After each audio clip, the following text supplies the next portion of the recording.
আপনার কাছে বহুত বড় শুকরিয়া যে আল্লাহ তাআলা আমাদেরকে একটা ঐতিহাসিক একটা দর্শে বসার সুযোগ করে দিয়েছেন, বলে আল্লাহুম্মা আমিন। নকিবের নির্ধারণ, নকিব মানে সর্দার, নকিব মানে নেতা।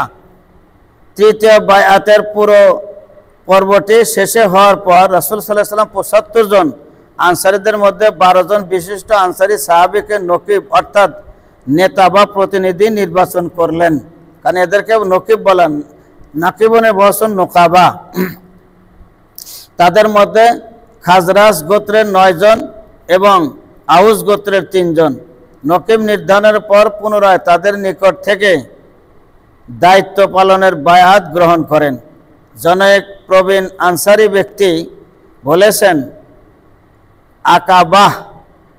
আকাবাহর শপথের রাতে রাসূলুল্লাহ সাল্লাল্লাহু আলাইহি সাল্লাম কাদেরকে নেতা বানানোর জিবরিল ইঙ্গিত করেছিলেন, কে তা দেখিয়ে দিয়েছিলেন।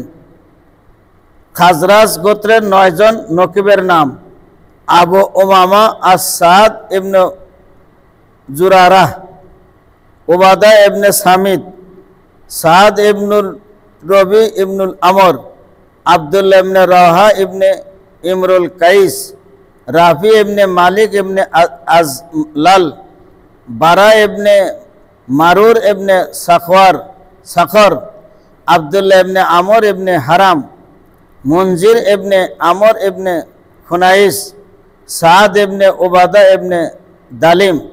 আউস গোত্রের ৩ জন নকিবের নাম: উসাইদ ইবনে হুদাইর ইবনে সিমাক, সাদ ইবনে খায়সামা ইবনে হারিস, রিফাআহ ইবনে আব্দুল মুনজির ইবনে জানির, সুলাহি ইবনুল আসির।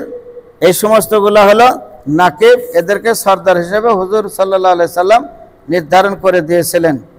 যার কারণেই সাহাবীদের মধ্যে অনেক লিডার হয়েছে, লিডারেরও প্রয়োজন হয়।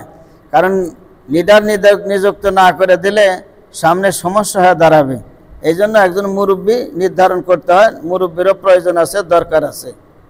আল্লাহ তুমি আমাদের সকলকে মুরব্বী মানার তৌফিক দান করো। সকলে বলেন আল্লাহুম্মা।